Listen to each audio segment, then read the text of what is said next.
Hi, ഞാൻ നിമിഷ. എല്ലാവർക്കും രാധേഷ് മ്യൂറലിലേക്ക് സ്വാഗതം. ഇനി തൊട്ട് നമുക്ക് മ്യൂറൽ പെയിൻറ്റിങ് ഒരു ഓർഡറിൽ പഠിക്കാം. ഇന്ന് ആദ്യം നമ്മൾ പഠിക്കാൻ പോകുന്നത് മ്യൂറൽ പെയിൻറ്റിങ്ങിൻ്റെ ഡിസൈനിൽ പ്രധാനപ്പെട്ട ഒരു ഡിസൈനാണ്. മഷിപ്പൂവ് എന്നാണ് ഇതിൻ്റെ പേര്. ഇതെങ്ങനെ വരച്ച് കളർ ചെയ്യാമെന്ന് നമുക്ക് നോക്കാം. ഇതൊരു ബോർഡർ ഡിസൈനാണ്. ഇതിനെ ഭിത്തിപ്പൂവ് എന്നും പറയാറുണ്ട്. ഇത് ഒരു ബോർഡർ ഡിസൈൻ ആണെങ്കിലും നമ്മൾ ആഭരണങ്ങളിലും അതേപോലെ തന്നെ തിരുമുടി മാലയിലൊക്കെ അലങ്കാരമായിട്ടും വരയ്ക്കാറുണ്ട്.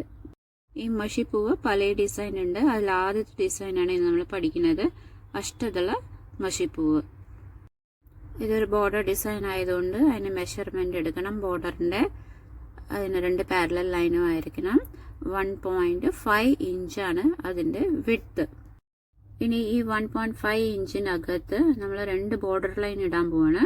അതിന്റെ മെഷർമെന്റ് 0.5 സെന്റിമീറ്റർ ആണ്, മുകളിലും താഴെയും.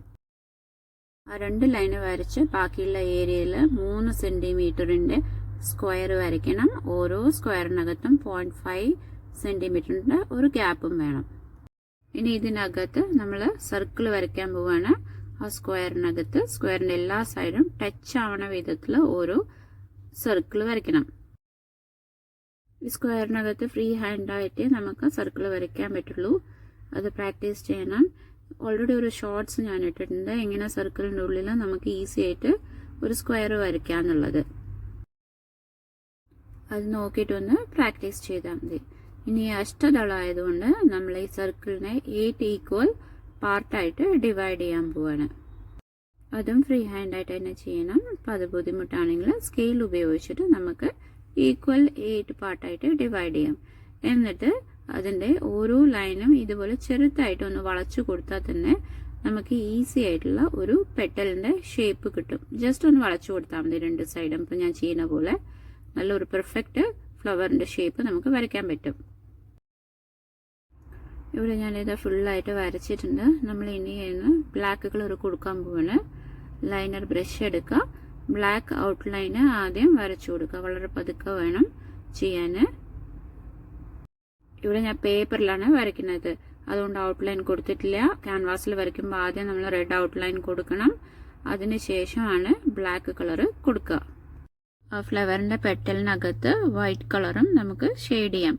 അതിനുശേഷമാണ് ബ്ലാക്ക് കളർ കൊടുക്കാൻ തുടങ്ങുക. ഇവിടെ പേപ്പർ ആയതുകൊണ്ട് ഡയറക്റ്റ് ആയിട്ട് ബ്ലാക്ക് അപ്ലൈ ചെയ്യുന്നു. ക്യാൻവാസ് ആണെങ്കിൽ ആദ്യം ഒരു ലെയർ വെർമിലിയൻ ഹ്യൂ കൊടുത്ത ശേഷം മാത്രമേ ബ്ലാക്ക് കൊടുക്കാൻ പാടുള്ളൂ. അതെന്താ അങ്ങനെ ചെയ്യുന്നത് വെച്ചാൽ ക്യാൻവാസിലാവുമ്പോൾ ബ്ലാക്ക് ഇല്ലെങ്കിൽ പ്രോപ്പറായി കൊടുത്തിട്ടില്ലെങ്കിൽ വൈറ്റ് സ്പോട്ട് കാണും. അപ്പോൾ റെഡ് കളർ അടിയിൽ കൊടുത്തിട്ടുണ്ടെങ്കിൽ ബ്ലാക്ക് നല്ലപോലെ പ്രൊജക്റ്റ് ചെയ്ത് കാണാൻ പറ്റും. ബ്ലാക്ക് കളറിൽ നമുക്ക് കറക്ഷൻ ചെയ്യാൻ പറ്റില്ല, അതുകൊണ്ട് വളരെ പതുക്കെ ചെയ്യണം. ഇതേപോലെ ഓരോ പെറ്റലും ഔട്ട്ലൈൻ ചെയ്തിട്ട് നടുവിൽ സർക്കിൾ വരച്ച് ഡോട്ട് ഇടുക. ആ എല്ലാ പെറ്റലിൻ്റെ എഡ്ജിലും ഒരു ഡോട്ടും കൂടി ഇട്ടിട്ട് ഫിനിഷ് ചെയ്യണം. ഫ്ലവറിൻ്റെ ബേസും കളർ കൊടുക്കണം, പക്ഷെ ആ 0.5 ഗ്യാപ്പിലൊന്നും ചെയ്യരുത്. അതങ്ങനെ തന്നെ ഫ്രീ ആയിട്ട് വിടണം. ഇവിടെ ഞാൻ ഫുള്ള് പെറ്റൽസും കളർ കൊടുത്തിട്ടുണ്ട്. ഇനി ബോർഡർ ലൈൻ ചെയ്യാൻ പോവാണ്. അപ്പോൾ അതിൻ്റെ നടുവിലുള്ള പാർട്ട് നമുക്ക് ഒന്നുമില്ലെങ്കിൽ ഇതേ ബ്ലാക്ക് കൊടുത്തിട്ട് കംപ്ലീറ്റ് ചെയ്യാം, അല്ലെങ്കിൽ ആ 2 സൈഡ് കൊടുക്കണം. ബോർഡർ കളർ കൊടുത്തിട്ടും സെപ്പറേറ്റ് ചെയ്യാം. അങ്ങനെ 2 രീതിയിൽ ചെയ്യാം. ഇവിടെ ഞാൻ അങ്ങനെ ബോർഡർ കളറാണ് ഇവിടെ കൊടുക്കാൻ പോകുന്നത്. ബ്ലാക്ക് കൊടുത്തു കഴിഞ്ഞ് കഴിഞ്ഞാൽ അത് ഓരോ ഫ്ലവറിൻ്റെ ഇടയിൽ ഒരു പെർഫെക്റ്റ് ഗ്യാപ്പ് കിട്ടാൻ വേണ്ടിയിട്ടാണ് അങ്ങനെ ചെയ്യുന്നത്. ഇങ്ങനെ നിങ്ങളുടെ ഇഷ്ടം പോലെ ചെയ്യാം. ഇവിടെ നമ്മൾ ഇനി ബോർഡർ കളർ ചെയ്യാൻ വേണ്ടിയിട്ട് യെല്ലോ വാഷ് ചെയ്യാൻ പോകണം. ആദ്യം അതിന് എല്ലാ ബോർഡർ ഏരിയയിലും പെർമനൻ്റ് യെല്ലോ അല്ലെങ്കിൽ യെല്ലോ ഓക്കർ ഏതെങ്കിലും ഒന്ന് എടുക്കുക. ഒരു ഡ്രോപ്പിൽ ഒരു 10 to 20 ഡ്രോപ്സ് വാട്ടർ എടുത്തിട്ട് മിക്സ് ചെയ്തിട്ട് ലൈറ്റായിട്ട് വാഷ് ചെയ്യാം. ഇനി നെക്സ്റ്റ് നമ്മൾ അതിൻ്റെ ബോർഡർ ഹൈലൈറ്റ് ചെയ്യാൻ പോകണം. അതിന് മ്യൂറൽ റെഡാണ് ഞാൻ കാണിച്ചത്. അത് യെല്ലോ ഓക്കർ ഒരു ഡ്രോപ്പും ഒരു 10% വെർമിലിയൻ ഹ്യൂവും കൂടി മിക്സ് ചെയ്തിട്ട് ഒരു 20 ഡ്രോപ്സ് വെള്ളം മിക്സ് ചെയ്യുക. ഇതേപോലെ ഹൈലൈറ്റ് ചെയ്തിട്ട് കൊടുക്കുക. ഇവിടെ പേപ്പറിൽ ചെയ്തതുകൊണ്ട് എനിക്കങ്ങനെ ഹൈലൈറ്റിങ് പ്രോപ്പറായിട്ട് നിങ്ങൾക്ക് കാണിച്ചു തരാൻ പറ്റില്ല. ക്യാൻവാസിലാണെങ്കിൽ ആദ്യം ഒരു ലൈറ്റായിട്ട് ലൈൻ വരയ്ക്കുക, ബ്രഷ് വാഷ് ചെയ്യുക, എന്നിട്ട് ഇങ്ങനെ വാഷ് ചെയ്തിട്ട് എടുക്കാം നമുക്ക്.